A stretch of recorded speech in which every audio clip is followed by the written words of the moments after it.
Hello to everyone listening from around the world. Before we get into today's account, I want to give a special shout out to 4 people who show up for this community every single time. Susan Pendle, Ann Spencer, Pauline Morgan, Kathy Coutinho. Your comments keep this channel alive, and I mean that genuinely. Now, where are you listening from right now? Drop your country and your city in the comments below. I read every single one, and who knows, your name might be the one we call out next time. Today's account comes from Charles William, 38, who shared what happened when the gravedigger at his mother's funeral pulled him aside, pressed a key into his hand, and told him the coffin was empty. This account has been dramatized to protect privacy. AI narration is used throughout. The experience it describes is real. The gravedigger had worked Bonaventure Cemetery for 30 years, and he was not a man who spoke unnecessarily, which is why, when he pulled me aside at my mother's funeral, I listened. His name was Earl. He was 63, with hands that looked carved from the same Georgia clay he spent his days moving, and a face worn into composure by 3 decades of being present at the end of other people's stories. He had been standing at the edge of the gathering since the service began, watching me in the way of someone waiting for the right moment. The right moment arrived while 47 people stood at the graveside of my mother, Virginia William, on a Wednesday morning in November. At Bonaventure Cemetery on Bonaventure Road in Savannah, Georgia, with Spanish moss moving in the oak canopy above them and a mahogany closed casket being lowered into the ground. Earl stepped close. His voice was barely above a murmur. "Sir, your mother paid me 6 months ago to bury an empty coffin."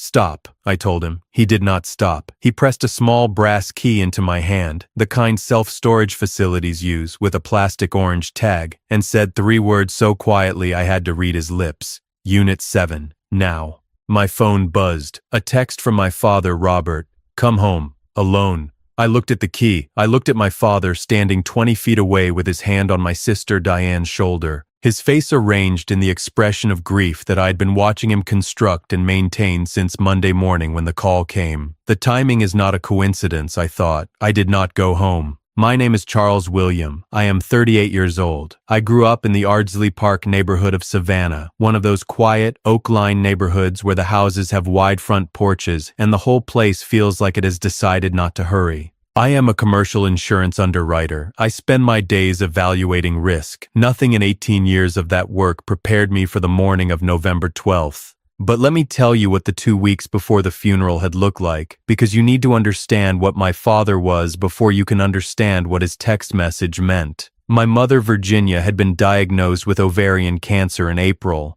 The prognosis, according to my father, had been poor from the beginning. I say according to my father because Robert was the manager of information in our household, the arranger of narratives, the person who decided what was known and how the known things should be understood. He had always been that. In the weeks before the funeral, that quality intensified in ways I noticed but did not yet name. He was the one who returned phone calls on my mother's behalf, not because she was too ill to speak, but because, as he explained, she found the calls exhausting. He was the one who managed the hospice paperwork, the burial arrangements, the death notices, the communication with the funeral home. Every piece of information about my mother in her final weeks passed through him first. When I asked to visit her in those last 6 weeks, he said she had not wanted the children to see her that way. She had been very clear about it. He was honoring her wishes. I believed him. The grief of a son who thinks his mother is dying does not leave much room for suspicion, and Robert had always known which doors to close and when. The week of the funeral, he called me each morning, not to grieve together, to coordinate. The service time, the reception, who was handling the flowers. The calls had the quality of project management rather than mourning, and at the time I filed this observation without examining it. On Monday evening, 2 days before the funeral, he called and said, "Make sure you come straight to the house after the service. There are things to go through." "Of course," I said. "Just family," he added. "You and Diane. Keep it small. Just family. Keep it small." At the time, it sounded like a grieving man protecting his privacy. Standing at the graveside 2 days later with a brass key in my hand and "come home, alone," on my phone screen, it sounded like something else entirely. I walked away from the graveside toward the eastern edge of the cemetery, where Bonaventure Storage, a self-storage facility abutting the cemetery on the same road, had its entrance. Earl fell into step beside me when I reached the cemetery boundary. He produced a master key from his jacket pocket and led us through the gate. "How long have you known my mother?" I asked. "Long time," he said. He did not elaborate. Unit 7 was at the end of the second row, a 10 by 12 climate-controlled unit with a padlock that my brass key opened on the first try. Inside, a folding chair, a lamp on an extension cord, a small table with a water bottle and a paper bag from a grocery store, several file boxes against the back wall, and my mother. Virginia Williams sat in the folding chair with a file folder on her lap and the composure of a woman who has been waiting for an important meeting and has been fully prepared for it since before you arrived. She was wearing a gray sweater and dark pants. Her hair was shorter, not the sharp hair loss of chemotherapy, just shorter, the haircut of someone who had simplified their life for practical reasons. She was thinner. She looked tired in the way of someone who's been carrying something very heavy for a very long time and is about to set it down. She looked at me. I looked at her. 30 seconds passed. I will not try to put words to those 30 seconds. What I will tell you is that when they ended, I was sitting on the concrete floor because there was nowhere else to sit, and Earl was closing the door quietly behind me, and my mother was watching me with her hands folded on the folder in her lap. "Mom," I said. "Come in, baby," she said. "Close the door." I needed him to believe I was gone so he would stop watching, she said. I had one window. I used it. "The cancer," she said. "There was a scare. A false positive in February. Your father believed it because he wanted to believe it." She looked at the folder. "I decided to let him. For 6 months. For 6 months I needed to move freely. I needed to gather documents he would have destroyed if he knew I had them. I needed to talk to Susan without him monitoring my phone. I needed the case to be complete before anyone, including you, could accidentally tip him off."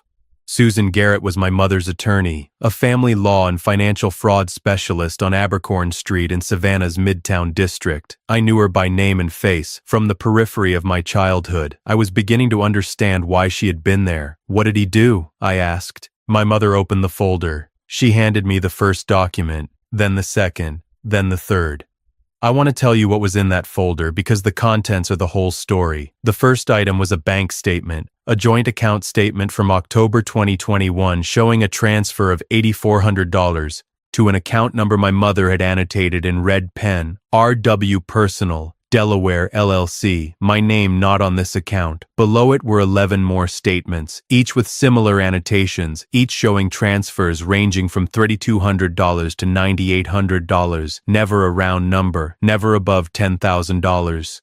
The amounts had been calibrated to stay below the federal reporting threshold that triggers automatic bank alerts. 12 transfers over 14 months. Total, $4,600. My mother had pulled each statement from the joint account portal, printed it, and annotated it the same evening. 12 evenings of documentation. 12 evenings of sitting at a kitchen table in a house where her husband was in the next room, writing down what he was taking from her. The second item was a transcribed recording, 2 pages, dated March 14th, 2020. My mother had written at the top, "Recorded in kitchen, 6:47 p.m. Georgia one-party consent law permits this recording. Original audio file labeled RW0314220. The transcript read, "Robert, the transfer needs to happen before the end of the quarter. If Virginia finds out, we deal with that separately. Unknown voice. And if she contests it, Robert, she won't. Robert.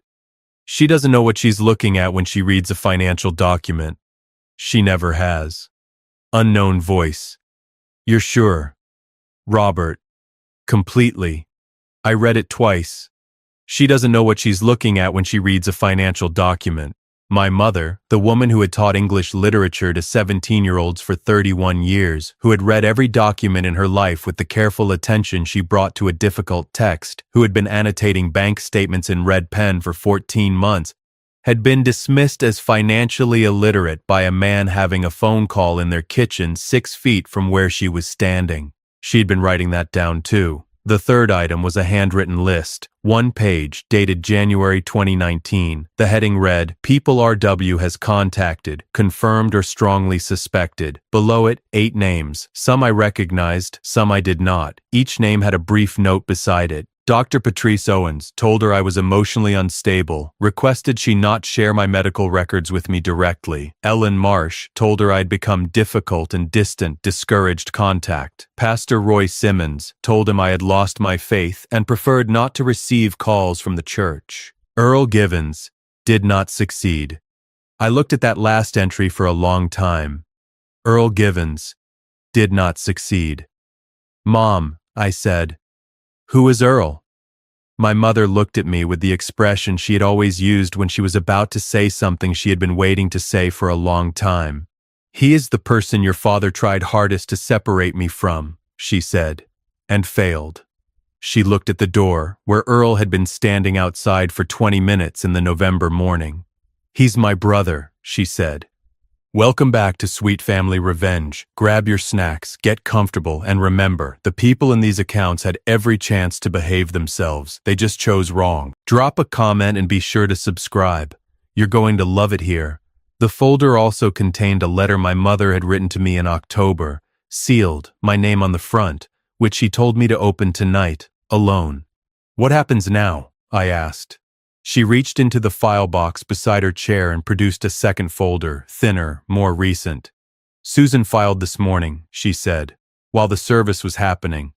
"The financial fraud case with the Chatham County Superior Court and the petition to void the death certificate simultaneously. The account freeze order was executed by the bank at 10:15. She looked at me. "By the time your father expects you to walk through that door on 53rd Street, the accounts are already frozen." "He doesn't know yet," she said. "He will. By tonight." I thought about my father, the project management quality of his morning calls, the careful narrowing of my access to my mother in those final weeks, the text that had arrived with the precision of someone who already suspected the timing had shifted. "Come home, alone." "There's one more thing," my mother said. She produced a small envelope from the file box, my name on the front in her handwriting. "Don't open it here. Open it tonight." I took the envelope. I looked at Earl through the gap in the door. 30 years at Bonaventure Cemetery. My mother's brother. The one person Robert had tried to cut off and failed. The gravedigger, I thought. He picked the gravedigger because he knew the gravedigger could not be reached. He had been wrong about that too. "I am very tired," my mother said. "I would like to go home." I stood up. I held out my hand. She took it. Susan Garrett's office on Abercorn Street in Savannah's Midtown District is the kind of space that tells you something about the person before they say a word. Practical, not showy. A conference table, a whiteboard, bookshelves with reference volumes that had clearly been used, a window facing west toward the street. We arrived at 1:30 p.m. Susan and my mother greeted each other with the ease of two people who have been working toward a shared goal for a long time and are now finally in the final phase of it. "The filings went through at 9:47 this morning," Susan said. "The account freeze was executed at 10:15. Your husband attempted to access the primary joint account at 11:03. She looked at my mother. "The attempt was blocked. The bank flagged it and called my office as per the agreement." My mother received this the way someone receives a prediction that has come true, with the tired satisfaction of someone who has been accurate for long enough that accuracy no longer surprises her. "He knew something had shifted," she said. "He always knows." "What prompted it?" I asked. "The text to Charles," Susan said. "When Charles didn't come home as requested, your father made calls. He called his personal attorney at 10:45. Whatever he learned, he went to the bank immediately after. I want to explain the shape of the financial case, because this story is not just about what my father did, it is about how, and the how has an educational value beyond the drama. Robert William had spent 6 years using ordinary financial instruments in ways that were individually defensible but collectively constituted fraud. He had opened accounts in his name alone using my mother's identifying information without her consent. Identity fraud.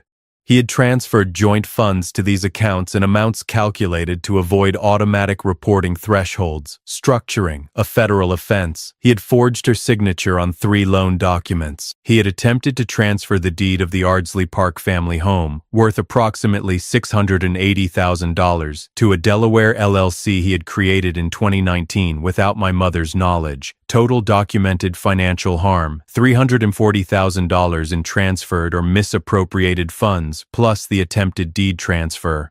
The deed attempt is the most serious charge, Susan said. Property fraud of that magnitude, with documented forgery, is a felony in Georgia. The structuring is a federal matter. I've been in contact with the U.S. Attorney's Office for the Southern District of Georgia since October. October, I said. The federal component required time to brief properly, my mother said. Susan needed me to be invisible long enough to finish the coordination. How many people knew you were alive? I asked. Earl, Susan, Susan's paralegal, Donna, and Dr. Patrice Owens, my oncologist at St. Joseph's Candler. She documented the false positive, documented the absence of any subsequent diagnosis, and has been available as a medical witness since August. She looked at me steadily.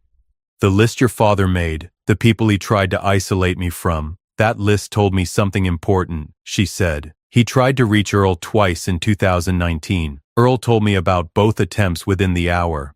That was when I understood that Earl was the one person in my life Robert had not managed to redirect. She paused. That was when I knew who to build the plan around. Susan left us alone in the conference room for 15 minutes. My mother watched me open the envelope.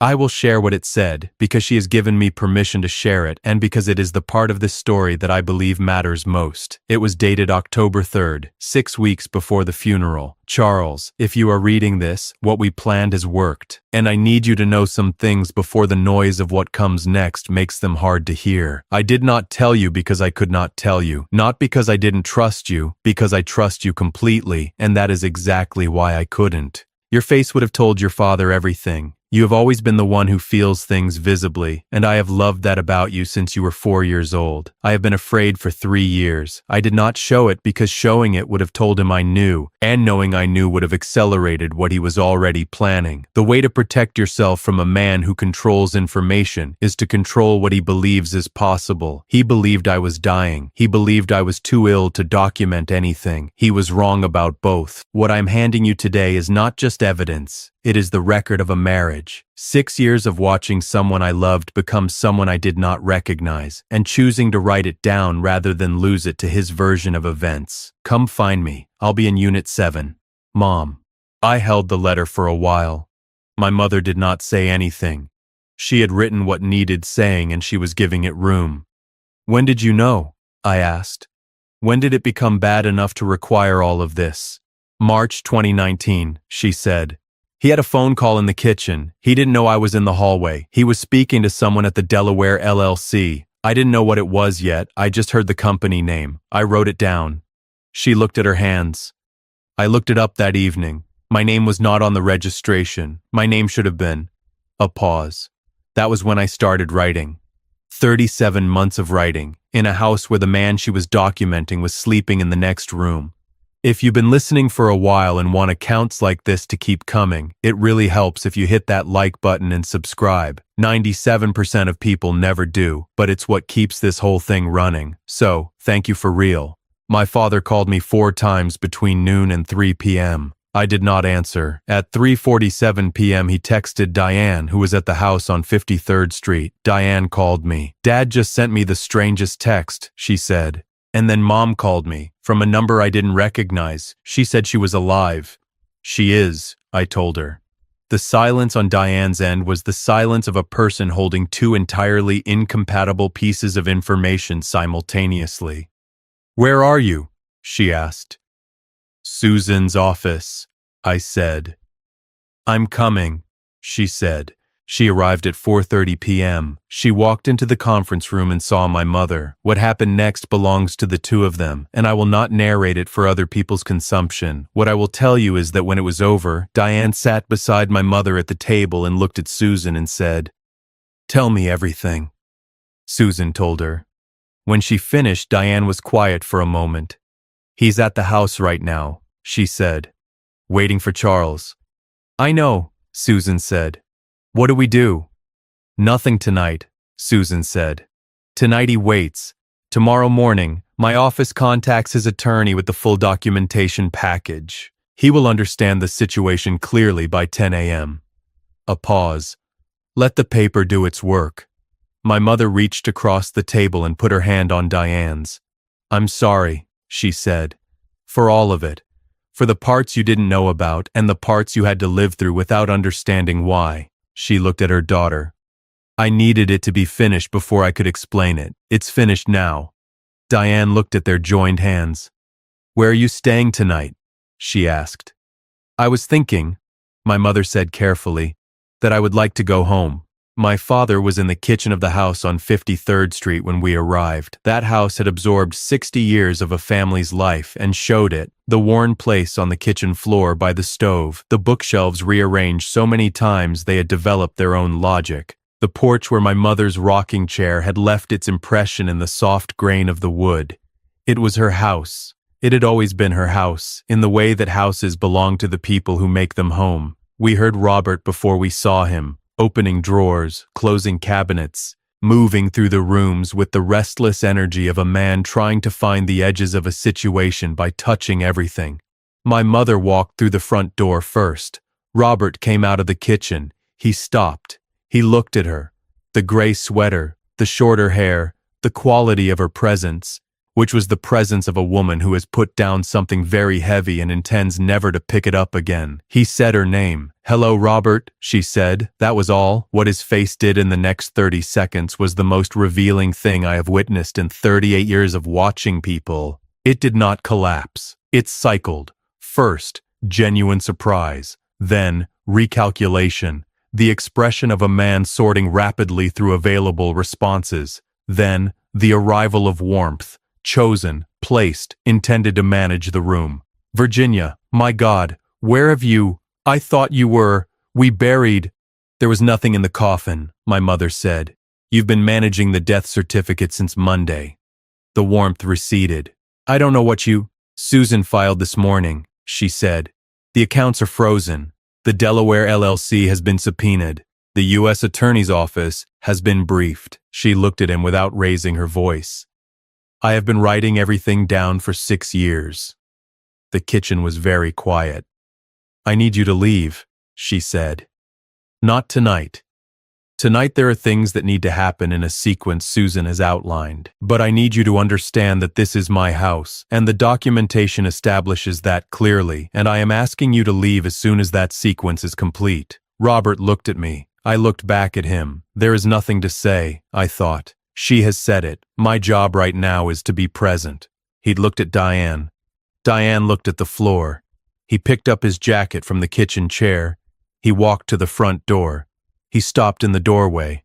"You don't understand what you've done," he said, quietly, to my mother. "I understand exactly what I've done," she said. "I documented it." He left. The front door closed. The three of us stood in the kitchen in the quiet that follows the thing that changes everything. My mother went to the stove. She put the kettle on. That was it. That was the gesture. She put the kettle on the way she had put it on 10,000 times in that kitchen. The familiar motion of a woman in her own house doing a necessary thing. Diane sat at the kitchen table. I sat across from her. We waited for the tea. Susan called at 8:15 p.m. Robert's attorney had received the documentation package by secure delivery and signed the receipt at 7:47 p.m. By the morning of November 13th, his attorney had called Susan's office and requested a meeting. The meeting was Friday. I will give you the shape of what followed because the proceedings are ongoing and Susan has been clear about what can be shared publicly. The financial fraud charges are being prosecuted by the Chatham County District Attorney's Office. The federal structuring charge is being handled by the U.S. Attorney for the Southern District of Georgia. Robert has retained criminal defense counsel. The death certificate was voided by court order on November 14th. My mother's legal status was restored with an efficiency Susan attributed to the thoroughness of the documentation. When a case is properly prepared, the machinery tends to move. The house on 53rd Street remains in my mother's name. It was never successfully transferred. On Saturday, 3 days after the funeral, I asked my mother the question I'd been carrying since Unit 7. "I spent 2 weeks believing you were dead," I said. She looked at me. "I know," she said. "I stood at a graveside and I grieved. I didn't know the coffin was empty. I just stood there and believed my mother was gone." "Yes," she said. "You did." "Was there no way to tell me?" I asked. "Even with precautions?" "No," she said, without defensiveness. "I considered it for 6 months before I committed. The risk of telling you was the risk of your father reading your behavior. He is very good at that. The window for freezing the accounts required him to believe the situation was resolved, that I was gone, and his access was uncontested. She looked at me steadily. I weighed your grief against what he would do to you, to Diane, to this house, if I gave him a reason to move faster. A pause. I chose your grief. I have thought about that every day for 6 months. I will think about it for the rest of my life. The kitchen was quiet. Are you angry? She asked. I'm going to need some time, I said. But no. She nodded. She poured more tea. If you've made it this far, do us one quick favor. Subscribe. A lot of people listen without ever doing it. It costs you nothing and means everything to us. Thank you, genuinely. Now, the last thing I want to say. My mother spent 6 years in a marriage that was, from the outside, indistinguishable from a functioning one. She attended church, she had dinner parties, she maintained friendships, or tried to, until she found the list in the folder and understood how many of those friendships had been quietly redirected. Inside that marriage, she was being systematically robbed, not dramatically, in the way financial abuse within a marriage actually operates, quietly, incrementally, using legitimate instruments in illegitimate ways, exploiting the trust that marriage requires, and the information gap that a controlling spouse deliberately maintains. He managed the accounts. He handled the paperwork. He understood the finances the way a person understands something they intend to use against you, and he had dismissed her ability to understand them. She doesn't know what she's looking at when she reads a financial document. 47 words, recorded in a kitchen on March 14th, 2020. Filed. Annotated. Dated. The law protects people with documentation. This is not a cynical observation, it is a practical one. The legal system operates on evidence, and evidence is, at its most fundamental level, paper. What is written down, what is dated and signed and kept, what can be produced and authenticated. My mother produced 37 months of authenticated documentation. She produced it alone, in a house where the person she was documenting slept in the next room, using nothing more complicated than a phone, a printer, a red pen, and the precise literacy of a woman who had spent 31 years teaching other people how to read carefully. He had told someone she couldn't read a financial document. She read every one of them, and she wrote down what she found. I want to say something about Earl, because Earl deserves it. He is 63 years old. He has worked Bonaventure Cemetery for 30 years. He is my mother's brother. The person on the list with the annotation did not succeed beside his name, meaning my father had tried twice to cut off their contact and had failed both times. When my mother needed someone to trust completely, she trusted her brother. When she needed a place to stage a death and somewhere to hide, she chose a cemetery and a storage unit because her brother worked there, and she knew, with total certainty, that he would not fail her. He had been present for the grief of thousands of Savannah families in 30 years. He had done all of it with the dignity of someone who understood that the dead deserved to be handled with care, and the living deserved to have someone who keeps their secrets. He kept his sister's secret. He pressed a key into my hand when the moment was right. That is what loyalty looks like in practice. Not the grand gesture, not the public declaration, but the quiet, reliable presence of a person who shows up when they are needed and does what needs to be done without requiring anyone to explain why it matters. The last thing I want to say is about the letter. You have always been the one who feels things visibly, and I have loved that about you since you were 4 years old. She wrote that in October, 6 weeks before the funeral, on the chance that the plan might fail, or that I might need to find her from a distance she could not close. She wrote it knowing I might read it in a version of events where she was not present to say it in person. She wrote it anyway. There is something in that act, the act of writing something important on the chance that it will be needed, without knowing whether it will be, that I have returned to every day since I read it in Susan's conference room. It is not bravery exactly. It is something older than bravery, something closer to love. the refusal to leave important things unsaid simply because the saying of them is uncertain. My mother spent 6 years writing things down because she refused to let the truth be lost simply because the person controlling the narrative had more immediate power than she did. She was right. The truth did not require her to have more power than Robert. It only required her to survive long enough to be found. It survived. It was found. The tea was good. The house smells like it always did. If you like this story, join our community by hitting that like button and subscribing for more family-centered accounts like this.